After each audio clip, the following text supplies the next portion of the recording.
ਜਿਹੜਾ ਬੰਦਾ ਨਾ ਮਾੜਾ ਜਾਂ ਗਰੀਬ ਘਰ ਦਾ ਹੋਊਗਾ ਉਹਨੂੰ ਹਰ ਬੰਦਾ ਹੀ ਫੁੱਦੂ ਸਮਝੂਗਾ, ਹਨਾ। ਹਰ ਬੰਦਾ ਉਹਨੂੰ ਇਹ ਸਮਝੂਗਾ ਵੀ ਇਹਨੂੰ ਅਕਲ ਹੀ ਹੈ ਨਹੀਂ, ਇਹਨੂੰ ਕੁਝ ਪਤਾ ਹੀ ਨਹੀਂ ਹੈਗਾ।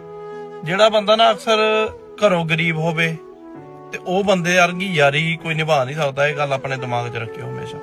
ਜਿਹੜਾ ਬੰਦਾ ਨਾ ਘਰ ਦਾ ਗਰੀਬ ਹੋਊਗਾ ਉਹ ਦਿਲ ਦਾ ਸਭ ਤੋਂ ਵੱਧ ਅਮੀਰ ਹੋਊਗਾ। ਉਹਦਾ ਦਿਲ ਉਨਾ ਹੀ ਵੱਡਾ ਹੋਊਗਾ ਤੇ ਉਨੀ ਯਾਰੀ ਰੂਹ ਤੋਂ ਨਿਭਾਊਗਾ।